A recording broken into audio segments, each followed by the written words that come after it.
எல்லோருக்கும் வணக்கம். Hello mister Trump, உங்களால பல நாட்டு பிரச்சனைகளை தீர்த்து வைக்க முடிஞ்சு நிஃப்டியை ஏற்றி விட்டுட்டு இருக்கீங்க. உலகம் பூராவும் உங்களால ஷேர் மார்க்கெட் சந்தோஷமா இருந்தாலும் உங்களால தீர்த்து வைக்க முடியாத பிரச்சனைனா ஹஸ்பண்ட் அண்ட் ஒய்ஃப் சண்டைனதா, அது யார் நினைச்சாலும் தீர்க்க முடியாதுன்ற மாதிரி நம்மளுடைய நிஃப்டியில பல பிரச்சனைகள் இருந்தது. அத்தனை பிரச்சனைகளையும் தாண்டி தற்போது தன்னுடைய 52 வீக் ஹை பக்கத்தில் நிஃப்டி வந்துகிட்டு இருக்கு. இந்த சமயத்தில் ஆடாத கூத்து ஆடினாலும் காரியத்தில் கண்ணா இருக்கணும் அப்படின்ற மாதிரி அடுத்து வரக்கூடிய மிக முக்கியமான தகவல் என்ன? பல பிரச்சனைகளை தீர்த்து வச்ச ட்ரம்ப் அவர்களே தான் மறுபடியும் ஒரு அடுத்த பிரச்சனையை கொண்டு வருவாரா என்ன அப்படின்றத பொறுத்திருந்தா பார்க்கணும். என்ன அப்படின்னு பார்த்தீங்கன்னா, இன்னும் சில நாட்களே உள்ளது, ஒரு 10-15 நாளுக்குள்ளேயேவும் ஜூலை 9ஆம் தேதி அப்படின்றது வந்துடும். அந்த சமயத்தில் மறுபடியும் டேரிஃப் கட்டணங்களை எடுத்து வச்சுக்கு வந்து என்னத்தையாவது ஒன்று பேசிக்கிட்டு இருப்பாப்ல. அது நம்மளுடைய மார்க்கெட்டை ரொம்ப வாலட்டிலிட்டியாக கொண்டு வரும். அந்த வாலட்டிலிட்டி, அதாவது ஏறி இறங்குறதுக்கு பேர் தான் வாலட்டிலிட்டி அப்படின்றது. அப்போ இங்கிருந்து இறங்காம ஃபர்ஸ்ட் ஏறிட்டு புதிய உச்சங்களை பார்த்துட்டு அப்புறம் என்ன வேணாலும் நடந்துட்டு போகுது அப்படின்ற மாதிரி தான் பலரும் நினச்சிக்கிட்டு இருக்காங்க. நண்பர்களே, இன்றைய வேர்ல்டு மார்க்கெட் பொறுத்த வரைக்கும் எந்த பிரச்சனையும் இல்லை. மார்க்கெட் மிக்சடாக தான் இருக்குது. ஒருத்தர் ப்ளஸில் இருக்கான், ஒருத்தர் மைனஸில் இருக்கான். அதனால் எந்த விதமான பிரச்சனையும் இல்லை. அதுவும் இல்லாமல் மிக முக்கியமாக யூஎஸ் டாலர் இண்டெக்ஸை போய் எடுத்து பார்த்தீங்கன்னு வச்சிங்களேன், யாருனாலுமே கணிக்க முடியாத ஒரு விஷயம். பொதுவாக 103 அப்படின்ற நம்பர் வர்றதே ரொம்ப கஷ்டம். ஆனால் இப்போ யூஎஸ் டாலர் இண்டெக்ஸ் 97 அப்படின்னு வந்துட்டதுனால எஃப்ஐஸ் பெரும்பாலும் இனி நம்ம நாட்டை விட்டு போக மாட்டாங்க. அப்படியே புதுசாக வாங்க வரலினாலும் அவங்களுடைய செல்லிங் எல்லாம் பார்த்தீங்கன்னா சில மாதங்களுக்கு முன்னாடி 80,000 கோடி 1,00,000 கோடி அப்படி இப்படின்னு வித்துக்கிட்டு இருந்தாங்க. அந்த அளவுக்கு இனி செல்லிங்காவது பண்ண மாட்டாங்க அப்படின்ற மாதிரி நினைச்சிட்டு இருந்தாங்க. இந்த மாதத்திலேயே மிகவும் அதிகமாக 12,594 கோடிக்கு நேற்று எஃப்ஐஎஸ் வாங்கியிருக்காங்க. இது ரொம்பவுமே மகிழ்ச்சிகரமான தருணமா இருக்கு. நண்பர்களே, இப்போ மார்க்கெட்டில் என்ன நடக்குதுன்னா, ஒருவேளை நிஃப்டி 20,000 போயிடுமோ 15,000 போயிடுமோ அப்படின்னு நினச்சிக்கிட்டு இருந்தவங்கெல்லாம் விளையாட்டில் அவுட் ஆயிட்டாங்க. மறுபடியும் எப்போ கரடிகள் மார்க்கெட்டை கீழே இறக்க முடியும்னா முதல்ல என்ன தாண்டி போ அப்படின்ற மாதிரி குறுக்க யார் நிற்கிறாங்க அப்படின்னு பார்த்தீங்கன்னா, இந்த 25,000 பாயிண்ட் அப்படின்றது இப்போ குறுக்கால் இருக்கு. ஸோ இனி எதாக இருந்தாலும் முதல்ல 25,000க்கு கீழே போகும்போது தான் இனி மார்க்கெட்டில் செல்லிங் வரும்னு நிறைய பேர் நினச்சிக்கிட்டு இருக்காங்க. ஸோ இனி ஃபர்ஸ்ட் ஸ்டாக் மார்க்கெட்டில் இனி எப்போ கவலைப்படணும் அப்படின்னா, 25,000க்கு கீழே போனால் தான் இனி பயம். அது வரைக்கும் யாருமே எங்களை தொட முடியாது அப்படின்ற மாதிரி பல காளைகள் சீறி பாஞ்சுக்கிட்டு இருக்காங்க. இப்போதான் கேம் ஸ்டார்ட்ஸ் நவ் அப்படின்ற மாதிரி 25,000 பாயிண்டை நீ சென்டரா வச்சுக்கிட்டு தான் இனி எதா இருந்தாலும். நண்பர்களே, இந்த சமயத்தில் பல பங்குகள் மிகவும் சந்தோஷமாக ஒரு குறிப்பிட்ட பேட்டர்ல 2-3 ரவுண்டு போய் நிறைய பேர் எல்லாம் ஜாலியாக விளையாண்டுக்கிட்டு இருந்திருப்பாங்க. ஆனால் இப்போ என்ன ஆகுதுன்னா, திடீர்னு இப்படி ஒரு கரெக்டான பேட்டர்ன் வராமல் திடீர்னு பாதியிலேயே பிக்கப் ஆகி போய்கிட்டு இருக்காங்க. இதனால பல பேர்த்துக்கு ஏமாற்றம் ஆகுது. ஒரு உதாரணத்துக்கு பேங்க் ஆஃப் இந்தியா அப்படின்ற ஷேர் எடுத்து பார்த்தீங்கன்னு வச்சுங்களேன், சமீபத்தில் மிகவும் அருமையாக கீழே வந்துக்கிட்டே இருந்தான். நல்லா சம்பாரிச்சுக்கிட்டே இருந்தாச்சு. நல்லா ஒரு ஹை போயிட்டு கீழே வந்தான், மறுபடியும் இங்கே வாங்கி ஒரு நல்ல சம்பாதிப்பு, மறுபடியும் அங்கிருந்து நல்லா அழகாக கீழே வந்தான், அங்கிருந்து ஒரு நல்ல சம்பாரிச்சாச்சு. அதுக்கப்புறம் மறுபடியும் ஒரு நல்ல அருமையான லாபம், இங்கிருந்து மறுபடியும் ஒரு சம்பாரிச்சாச்சு. ஸோ அந்த வகையில் மறுபடியும் நல்லா கீழே வருவான் அப்படின்ற மாதிரி பார்த்துக்கிட்டு இருந்தாக்கா, சம்பந்தமே இல்லாமல் ஒரு இடத்துல டக்குன்னு மார்க்கெட் ஒரு புல்லிஷ் மொமெண்டமாக இருக்கிறதுனால டக்குன்னு 50 டேஸ் மூவிங் ஆவரேஜ்லேயே சப்போர்ட் எடுத்து திரும்பிட்டாங்க. கிட்டத்தட்ட 8% மேல் நோக்கி ஏறிட்டான். இதனால என்ன ஆகுது அப்படின்னு பார்த்தீங்கன்னா, காத்திருந்தவன் ஷேர்ஸை இடையில பூந்து யாரோ தூக்கிட்டு போன மாதிரி இவ்வளவு தூரம் கரெக்டாக 100 ரூபா வரும். இன்னொரு ரவுண்டு 120 ரூபாய்க்கு 100 ரூபாய்க்கு வாங்கி 120 ரூபா ஒரு 3 மாதம் கூட தான் ஆகட்டும், ஒரு 20% பக்கம் லாபம் கிடைக்குமே அப்படின்ற மாதிரி உட்காந்துக்கிட்டு இருந்தா கரெக்டாக நடுவில் பூந்து சம்பந்தமே இல்லாமல் பிக்கப் பண்ணி எடுத்துகிட்டு போயிட்டாங்க. இனி இந்த மாதிரி பண்ணாங்கன்னா ஸ்டாக் மார்க்கெட்டில் ஏற்கனவே யாரெல்லாம் வாங்கி வச்சுருந்தாங்களோ, ஒரு உதாரணத்துக்கு 100 ரூபாயிலையோ அல்லது 80 ரூபாயிலையோ ஏற்கனவே யாரெல்லாம் வாங்கி வச்சுருந்தாங்களோ அவங்களுக்கு தான் மிகப்பெரிய வருமானம். ஒவ்வொரு நாளும் அக்கௌண்ட் ஓப்பன் பண்ணி பார்க்கும்போது வந்துக்கிட்டு இருக்கும். இனி இடையில பூந்து விளையாடலாம் 10%, 5% நினச்சிட்டு இருந்தவங்க மனசெல்லாம் மண்ணள்ளி போட்டுட்டாங்க. இப்போ எல்லாருடைய கேள்வி என்ன அப்படின்னா, இந்த டாடா மோட்டார்ஸ் ஷேர் அப்படின்றது சாதாரணமாக மார்க்கெட்டில் இருக்காது, ரொம்ப வாலட்டிலிட்டியாக இருக்கும். அப்படி சாதாரணமா ஏறணும், தன்னுடைய பழைய ஹையை வந்து தொடணும்னா கூட இங்கிருந்து இன்னும் கிட்டத்தட்ட 8% ஏறி வரணும். செய்வீர்களா அப்படின்னு பார்த்துக்கிட்டு இருக்காங்க. ரொம்பவுமே சமீபத்தில் வீக்கான பங்கு இப்போ கொஞ்சம் பிக்கப் ஆகி 50 days மூவிங் ஆவரேஜ் அப்படின்றது கீழிருந்து மேலே வந்து தொடுறான். ஸோ இது ரெசிஸ்டன்ஸாக இல்லாமல் காப்பாற்றி விடுற மாதிரி இதை கடந்து ஒரு 8% ஏறிடுமா அப்படின்ற மாதிரி பார்த்துக்கிட்டு இருக்காங்க. இந்த ஹிந்துஸ்தான் ஷேர் பிரைஸில் ஒரு சஸ்பென்ஸான நடவடிக்கை நடக்குது. கடந்த 6 நாட்களாக தன்னுடைய லோ அப்படின்றத உடைக்காம 6 நாட்கள் எவ்வளவு பெரிய வீழ்ச்சி. இவன் விழுகிற வீழ்ச்சிக்கு அப்படியே போய் 10 ரூபா பக்கத்தில் போக வேண்டியதானே, போகல இல்லை. ஸோ கடந்த 6 நாட்களாக மிகவும் கஷ்டப்பட்டு தன்னுடைய லோவை நிறுத்தி வச்சிருக்கக்கூடிய இந்த ஹிந்துஸ்தான் ஜிங்க் அப்படின்றது மிகவும் முக்கியமான கட்டமாக 2 days மூவிங் ஆவரேஜ் பக்கத்தில் வந்து இன்னைக்கு ட்ரேட் ஆகிட்டு இருக்கு. இனி அடுத்தடுத்த நாட்கள் எப்படின்னு தெரியல. சமீபத்தினுடைய ஹை என்பது ஆல்மோஸ்ட் 540 ரூபா பக்கத்தில் இருக்கு. அதே மாதிரி சமீபத்தினுடைய லோ என்பது 370 பக்கத்தில் இருக்கு. யாரை போய் இது ஃபர்ஸ்ட் டச் பண்ண போகுது அப்படின்றது பொறுத்திருந்து தான் பார்க்கணும். நிறைய பேர் என்ன நினைப்பாங்க, மார்க்கெட் வந்து புல்லிஷ் மொமெண்டம் வந்துச்சுன்னா அப்ப நீ ஃபர்ஸ்ட் 540 தொட்டுட்டு நீ என்ன வேணாலும் பண்ணு அப்படின்ற மாதிரி நினைப்பாங்க. எது எப்படியோ சமீபத்தில் ஒரு 6 நாட்களாக தன்னுடைய லோவை உடைக்காம அடுத்தது என்ன அப்படின்னு பல பேர்த்த சஸ்பென்ஸ்ல வச்சிருக்கக்கூடிய ஒரு பங்கு சமீபத்தினுடைய மார்க்கெட்ல எதுன்னு கேட்டாக்கா இந்த ஹிந்துஸ்தான் ஜிங்க் அப்படின்றதான். நண்பர்களே, இந்த பெட்ரோநெட் எல்என்ஜி அப்படின்ற பங்கு சமீபத்தினுடைய வீழ்ச்சியிலிருந்து மிக முக்கியமான 2 days மூவிங் ஆவரேஜ் அப்படின்றத வந்து டச் பண்ணியிருக்கு. 304 ரூபாயில ட்ரேட் ஆகிட்டு இருக்கு. இப்படி ட்ரேட் ஆகி கொண்டு இருக்கக்கூடிய பங்கு எவ்வளவு டிவிடெண்ட் கொடுத்துக்கிட்டு இருக்கா அப்படின்னு நீங்க பார்த்தீங்கன்னா 3.27% என்பது டிவிடெண்ட் கொடுத்துட்டு இருக்கு. ஸோ இந்த பங்கு எப்போது தன்னுடைய 52 வீக் ஹையை வந்து தொடும், அது வரைக்கும் டிவிடெண்டை வாங்கிட்டே உட்காந்துக்கிறதா அப்படின்ற மாதிரி அந்த ஷேர் ஹோல்டர்ஸ் பார்த்துக்கிட்டு இருக்காங்க.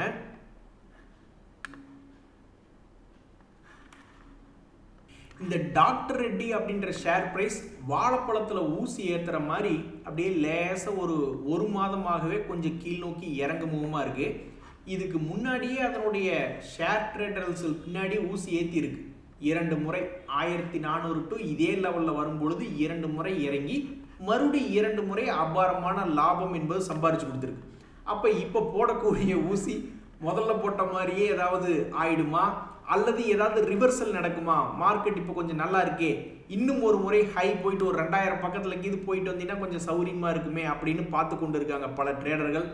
ஸோ இவன் போடக்கூடிய ஊசி ஒரு இன்பமான ஊசியா இல்லை வலிக்கக்கூடிய ஊசியா அப்படின்றது ஒரு 2-3 மாதம் கழித்து பார்க்கும்போது தான் தெரிய வரும். இப்போதைக்கு 1 மாதம் ஆகியும் அவனால் பழைய ஹை என்பது இப்போ வரைக்கும் தாண்ட முடியல. ஸோ பல புத்திசாலி ட்ரேடர்கள் என்ன பண்ணுவாங்க, ட்ரேடிங் கான்செப்டில் உள்ளே போயிருக்கிறவங்க ஒன்றா இந்த ஹையை தாண்டட்டும், அப்போ வந்து இன்னும் கொஞ்சம் குவான்டிட்டி கொடுக்கணும், இல்லைன்னா இந்த முக்கியமான இடத்துல ஒரு பார்ஷியல் ப்ராஃபிட் புக்கிங் பண்ணலாமா அல்லது ட்ரெயிலிங் ஸ்டாப் லாஸ் போடலாமா அப்படின்ற மாதிரி பார்த்துக்கிட்டு இருப்பாங்க.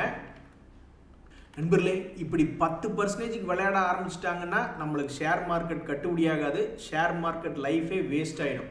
இந்த ஜம்மு அண்ட் காஷ்மீர் பேங்க் அப்படின்றது வெறும் 10% இறங்குனா அப்புறம் மறுபடியும் 10% ஏறிட்டான்.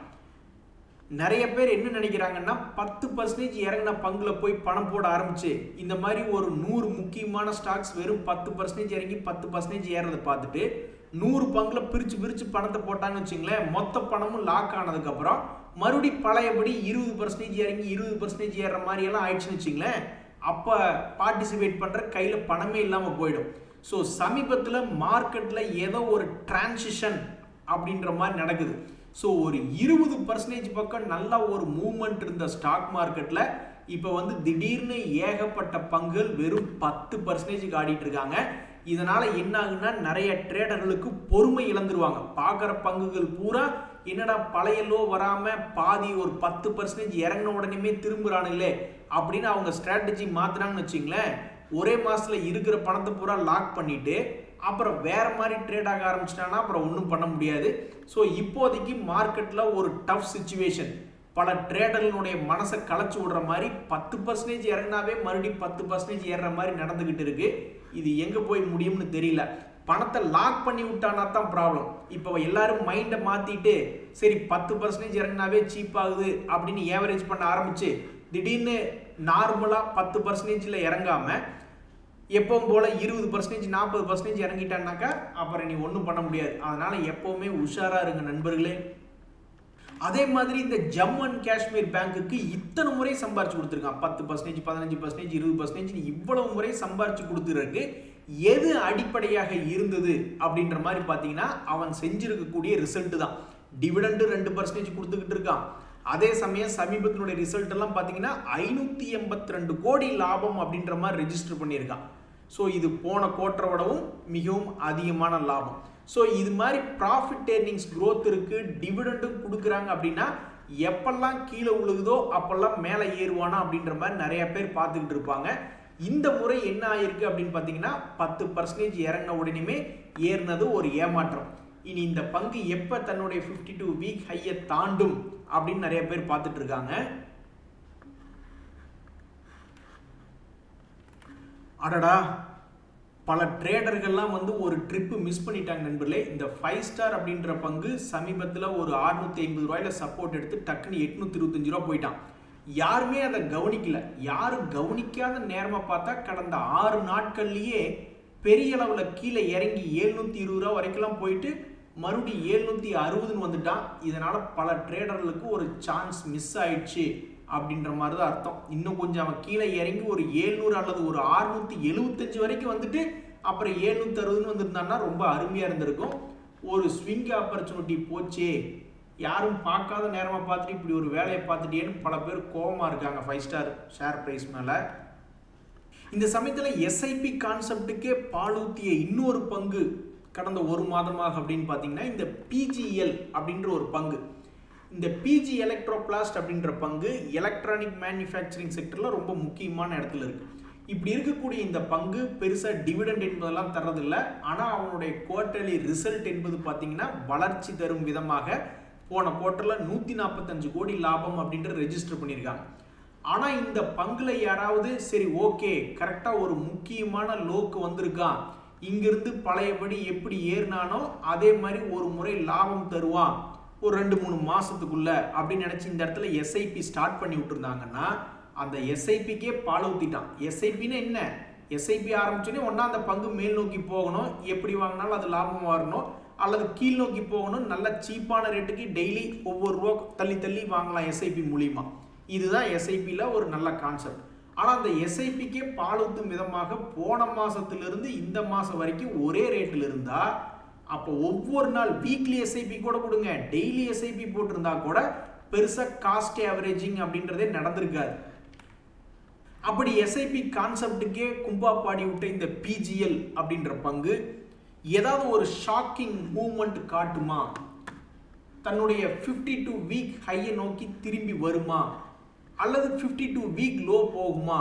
என்ன நடக்க போகுது அப்படின்னு தெரிஞ்சுக்கிறதுக்கு பொதுமக்கள் ரொம்ப ஆர்வமா இருக்காங்க. இன்னொரு 6 மாசம் கழிச்சு பார்த்தா தான் தெரிய வருமா என்ன அப்படின்றது தெரியல.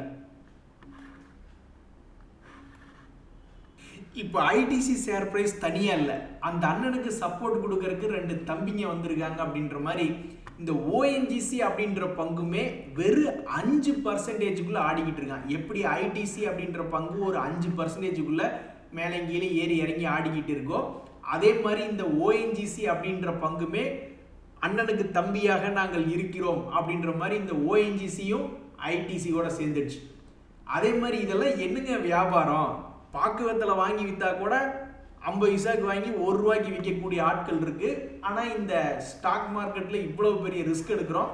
ஆனால் ஒரு 2-3 மாசமாக இந்த ஐஜிஎல் என்று அழைக்கப்படுகின்ற இந்திரபிரஸ்தா கேஸ் லிமிடெட் அவனு வந்து இப்படியே ஒரு மிகவும் சொற்பமான லெவலில் 200 ரூபா 216 ரூபா இப்படியே இவனு ஆடிக்கிட்டு இருக்கானே. இவங்கெல்லாம் என்ன ஐடிசி ஷேர் பிரைஸ்ட்டு போய் ஏதாவது ட்ரைனிங் எடுத்துகிட்டு வந்துட்டாங்களா? ரொம்ப மூவ்மெண்ட் கம்மியாக இருக்கிறதே அப்படின்னு ரொம்பவுமே சங்கடப்பட்டுக்கிட்டு இருக்காங்க. நண்பர்களே, டாடா குரூப் ஷேர்களில் இன்னும் சில பங்குகள்லாம் மேல் நோக்கி ஏறாமல் இருக்கு. புயல் அடித்து ஓஞ்சு போன மாதிரி கரடிகளினுடைய பாதிப்புனால மிகவும் வீழ்ச்சி அடைந்த ஒரு டாடா குரூப் பங்குன்னா அது இந்த டாடா டெக்னாலஜிஸும் ஒன்று தான். 1400 எங்கே, 700 ரூபாய் எங்கே. இப்படி இருக்கக்கூடிய இந்த பங்கு ஒரு பூங்காத்து திரும்புமா அப்படின்ற மாதிரி தன்னுடைய 52 வீக் லோல இருந்து தன்னுடைய ஹை வரைக்கும்லாம் வர வேண்டாம், கொஞ்சமாவது எனர்ஜெட்டிக்காக வந்து 50 டேஸ் 2 days மூவிங் ஆவரேஜை தொட்டா கூட போதுமே அப்படின்ற மாதிரி பல ட்ரேடர்கள் நினைச்சிட்டு இருக்காங்க. தற்போதைக்கு தன்னுடைய வீழ்ச்சியை நிறுத்திய பங்காக, இதுக்கு முன்னாடி பார்த்தீங்கன்னா ஒவ்வொரு முறையும் தொடர்ந்து வீழ்ச்சி அடைந்த பங்காகவே இருந்த டாடா டெக்னாலஜியினுடைய ட்ரெண்ட் சமீபத்தில் ஒரு யூடர்ன் மாதிரி போட்டு தன்னுடைய ட்ரெண்டை இப்போ வரைக்கும் கீழ் நோக்கி விடாமல் மேல் நோக்கி கொண்டு வந்துக்கிட்டு இருக்கான். அப்போ இந்த பூங்காத்து திரும்புகிறதா அல்லது இது ஒரு ஏமாற்றமா அப்படின்றது தெரியல. பட் இப்போதைக்கு டாடா குரூப்ல ஒரு பங்கு 52 வீக் லோ பக்கத்தில் இருக்கு அப்படின்ற மாதிரி தகவல் சேகரிக்கக்கூடிய இந்த சமயத்தில் அதில் இந்த டாடா டெக்னாலஜிஸ் அப்படின்ற பங்கு ஒன்றா இருக்கு. நண்பர்களே, மார்க்கெட்டுக்கே ஷாக்கு, யாருமே எதிர்பார்க்கல. இந்த ஃபோர்ஸ் மோட்டார்ஸ் அப்படின்ற பங்கு சமீபத்தில் ஒரு கட்டத்தில் வந்து பார்த்தீங்கன்னாக்க வெறும் 6000 ரேஞ்சில் இருந்த ஒரு பங்கு தான். வெறும் 6000 இருந்த பங்கு இப்போ 14000 இருக்கு. இந்த மாதிரி ஒரு பங்கு மேல் நோக்கி ஏறுதுனாவே ஒரு ட்ரேடர் என்ன நினைப்பான், சரி இவன்ட்ட ஏதாவது ஒரு ப்ராஃபிட் ஏர்னிங்ஸ் க்ரோத் அப்படின்றது இருந்திருக்கணும், இல்லைன்னா வேற ஏதாவது ஒரு புது கம்பெனி வந்து இதை வாங்கின மாதிரி அல்லது கார்பரேட் ஆக்ஷன்ல போனஸோ டிவிடெண்ட் ஏதோ ஒரு விஷயம் அப்படின்றது நடந்திருக்கணும் கம்பெனி பிஸ்னஸ் அப்டேட்ல. அப்படி இல்லையா, இது வந்து ஒரு தலை சிறந்த டிவிடெண்ட் கொடுக்கக்கூடிய கம்பெனியா இருக்கணும். ஏன்னா டிவிடெண்ட் கொடுக்கக்கூடிய கம்பெனிகள் கிட்டத்தட்ட 90 டைம்ஸ் வந்து அது சோகமாகவே இருந்துட்டு மாதிரி இருக்கும். திடீர்னு ஒரு ட்ரெண்டிங் கிளியாக 2 வருஷத்துக்கு ஒருக்காவோ 3 வருஷத்துக்கு ஒருக்காவோ திடீர்னு பறந்து ஒரு உச்ச என்பது வரும். இதுல எது இந்த ஃபோர்ஸ் மோட்டார்ஸ் அப்படின்ற பங்குல இருந்திருக்கு அப்படின்ற மாதிரி நம்ம போய் பார்க்கணும்னு வச்சிங்களேன். இது டிவிடெண்ட் கொடுக்கல, அதே மாதிரி இந்த கம்பெனியினுடைய அப்டேட்ஸ் ஏதாவது மிகப்பெரிய ஒரு மாற்றம் அப்படின்னு பார்த்தோம்னா அங்கேயும் ஒன்றும் பெருசா இல்லை. அப்போ ஃபர்ஸ்ட் நம்ம பார்க்க வேண்டியது ப்ராஃபிட் ஏர்னிங்ஸ் க்ரோத் சமீபத்தில் இருந்திருக்கு அப்படின்ற மாதிரி போய் பார்த்தோம்னா அங்கே நிற்கிற இந்த தர்மலிங்கம் அப்படின்ற மாதிரி 115 கோடி லாபத்திலிருந்து டக்குன்னு 435 கோடி தன்னுடைய லாபமாக உயர்த்தி காமிச்சிருக்கு. ஸோ ப்ராபப்ளி அதுதான் இவனுடைய காரணமா அப்படின்ற மாதிரி தான் எடுத்துக்கணும். அதாவது நிறைய இடத்துல ஏமாத்திடுறாங்க நண்பர்களே. ஸ்டாக் மார்க்கெட்டில் இது ரொம்ப முக்கியமான விஷயம். அற்புதமான டிவிடெண்ட் கொடுக்கக்கூடிய கம்பெனியாக இருக்கும், ஆனால் அவன் 4-5 வருஷம் படுத்து கிடந்துட்டு ட்ரெண்டிங் கிளியாக எப்பாவது ஒரு இடம் சந்தோஷத்தை கொடுப்பான். ஸோ இந்த டிவிடெண்ட் சைடு ஏமாத்துறதுக்கு வாய்ப்புகள் என்பது அதிகம். 10 டிவிடெண்ட் கம்பெனினா ஒரு 2-3 பேர் தான் அடிக்கடி நல்லா ஏறி இறங்கிட்டு இருப்பானுங்க. மீதி 8 பேர் இந்த மாதிரி பெருசாக கீழே இறங்கிட்டு அப்புறமா தான் என்னைக்காவது ஒரு நாள் பெருசாக ஏறுவாங்க. அதே மாதிரி வேல்யூவேஷன் கான்செப்டில் நிறைய பேர் என்ன பண்ணுவாங்க, புக் வேல்யூ கம்மியாக இருக்குது, இன்ட்ரென்சிக் வேல்யூ அதிகமாக இருக்குது, இல்லை புக் வேல்யூவும் அதிகமாக இருக்குது, இன்ட்ரென்சிக் வேல்யூவும் அதிகமாக இருக்குது, அதே சமயம் இந்த ஸ்டாக் பி எல்லாம் குறைச்சலா இருக்குது, வேல்யூவேஷன் நல்லா இருக்குது அப்படின்ற மாதிரி சில பங்குகள் எடுக்கிறான்னு வச்சுங்களேன். ஒரு உதாரணத்துக்கு 10 பங்கு இருந்ததுன்னா அந்த வேல்யூவேஷன் பங்குகளும் இப்படி ராக்கெட் மாதிரி போகாது. அவனும் பெரும்பாலான சமயங்களில் இறங்கிட்டு திடீர்னு ஒரு தடவை சந்தோஷத்தை கொடுப்பான் பாருங்க, எங்கேயோ போயிடும். ஸோ அதனுடைய சந்தோஷம் அதுவும் வந்து கிட்டத்தட்ட ட்ரெண்டிங் கிளி நேச்சரில் தான் இருக்கும். ஆனால் அதிகமாக ஏமாற்றாமல் ஒரு 10 பங்கு ப்ராஃபிட் ஏர்னிங்ஸ் க்ரோத் அப்படின்ற மாதிரி கணக்கெடுக்கும் பொழுது அதிகமாக ஏமாற்றாமல் தொடர்ந்து ஒவ்வொரு குவார்டர்லையும் லாபம் பண்ணிக்கிட்டே இருக்கான் அப்படின்னு ஒரு 10 கம்பெனி லிஸ்ட் நாம் எடுத்தோம்னா அதில் பெரும்பாலான கம்பெனிகள் அவனுடைய ஸ்டாக் ப்ரைஸை ஏறின மாதிரி தான் நிறைய கோயின்சிடன்ஸ் அப்படின்றது நடந்திருக்கு. ஸோ அதிகமாக ஏமாற்றாத ஒரு விஷயம் ஸ்டாக் மார்க்கெட்டில் அப்படின்னம்னா இந்த பர்ஃபார்மன்ஸ் அப்படின்றதான். வேற மற்ற எல்லா விஷயமே நம்ம ஏமாத்திடுவாங்க. ஆனால் இந்த performance quarter to quarter profit earnings growth இருக்கு அப்படின்ற மாதிரி கான்சென்ட்ரேட் பண்ணும் பொழுது அந்த இடத்துல அதிகமாக ஏமாற்றம் இல்லை.